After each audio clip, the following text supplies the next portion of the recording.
time with the defensive play. Now finds Jaylen Green. Oh, my goodness! He did it! Oh!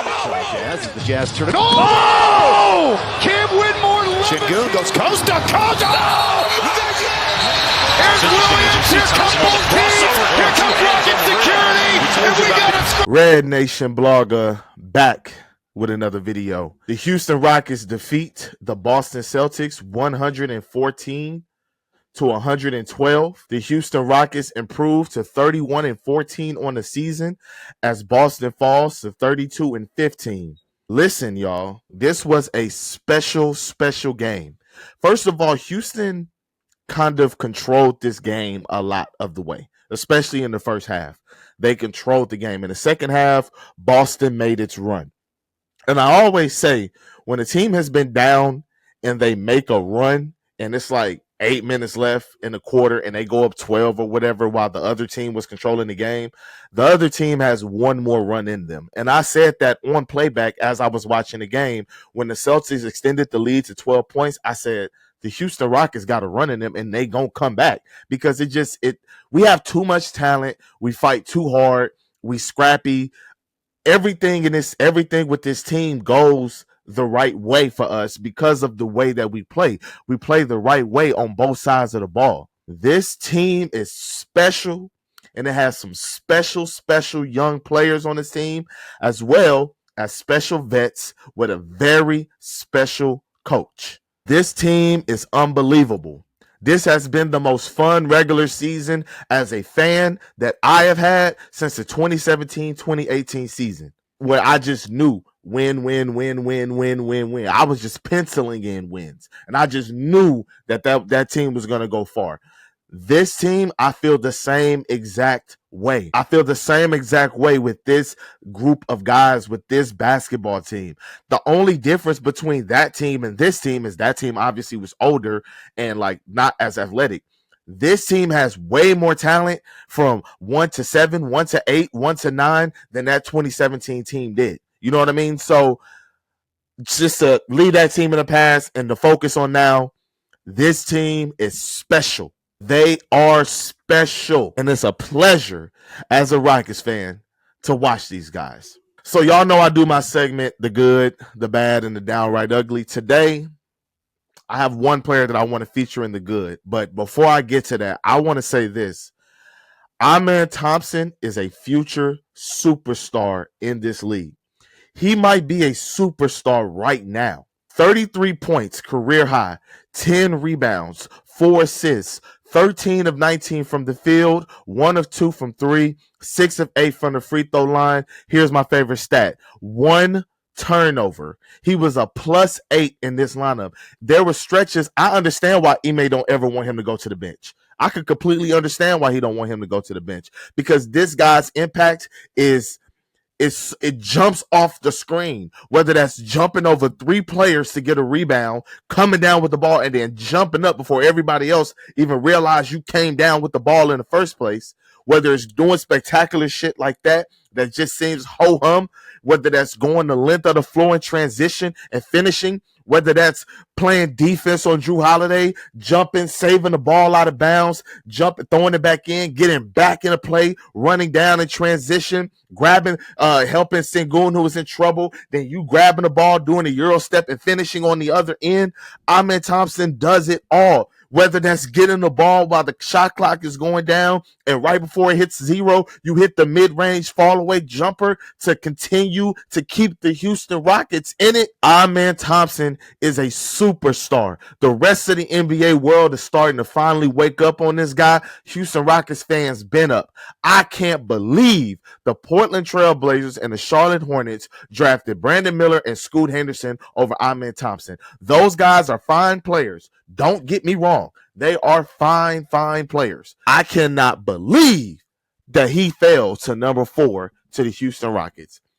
To draft a superstar out of everybody on the Rockets team, I've never been so sure that this guy is going to be a superstar.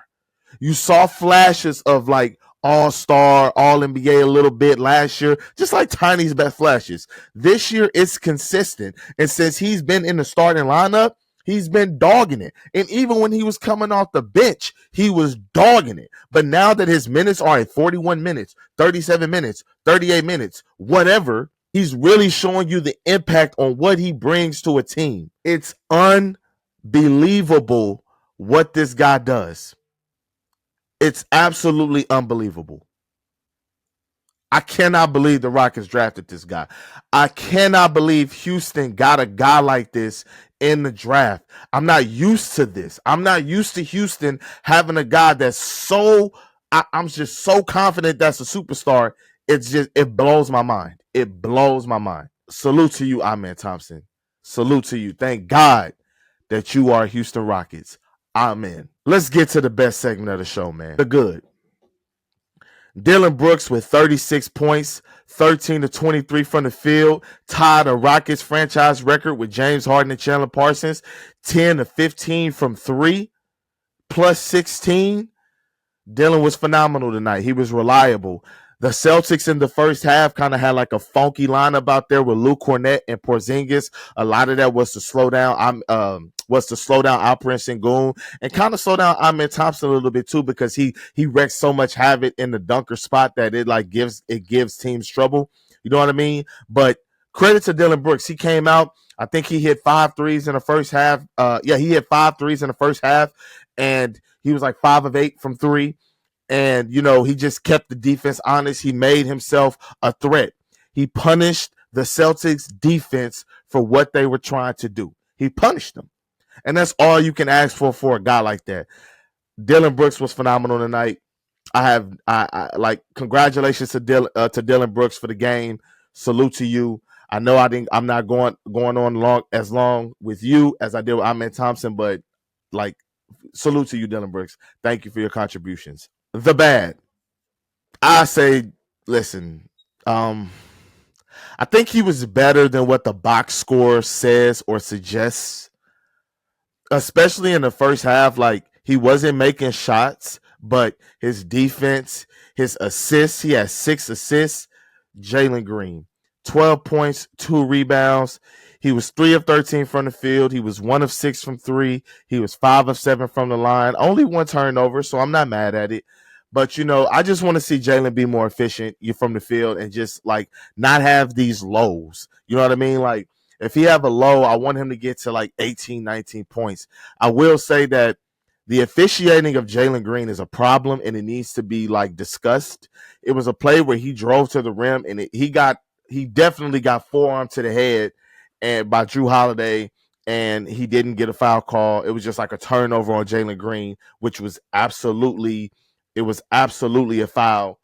Then there was a play where he drove to the lane and Cornett smacked him in the eye, so much so Jaylen had to wear black tape under his eye, and he was having to ice it while he was on the sideline because of that. You know what I mean? And because of him not being able to see, and on that play, he also did not get a foul call. So I think that the foul calling and the officiating of Jaylen Green needs to be discussed, and I think that it needs to be changed. I'm not saying for him to just get bullshit calls, but his kid at this point is not bullshit calls anymore. He's getting clobbered and he's not getting foul calls. That is a huge, huge issue.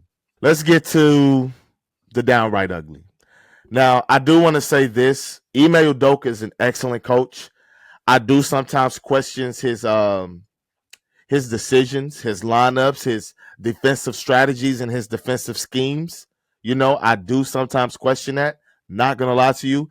I have a video from 3 years ago when the Celtics and the Warriors were playing in the finals where I was screaming at Ime Udoka, why are you playing drop coverage against Steph Curry?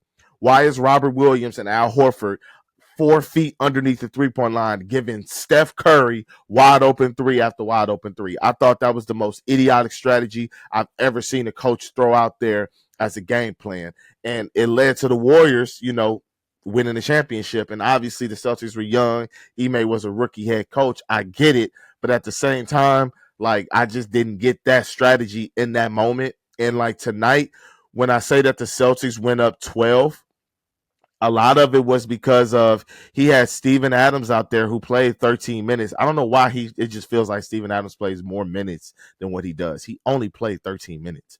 But he has Steven Adams out there, and the Celtics just continue to put him in action, and it led to a bucket, it led to a foul, it led to a three. It was just so ugly to watch. And I was watching a game with Bias Houston, and he was just screaming like, why isn't he running zone or try something different? And I was like, look, this is the same guy that played drop coverage against Steph Curry in the finals. Like, with Ime, I'm starting to get to a point as a fan where even if I don't necessarily agree with the things that he does schematically or lineup wise, 9 times out of 10, it works out. It works out. Tonight, it worked out. The Rockets win by 2 in Boston at the TD Garden. They avenge a bad loss that they sustained earlier this month. So it works out 9 times out of 10, more times than it doesn't. So at the same time, even though it's downright ugly, I will say that I respect Ime's coaching decisions. I respect his coaching acumen. He knows way more about basketball than me. It's just my opinion on certain things that I see when I'm watching the game. But guys, thank you so much for watching. Please like and subscribe. Comment below. Let me know what I missed. Let me know what I didn't miss. Let me know what you agree with. Let me know what you didn't agree with. As always, thank you for watching. RedNationBlogga out.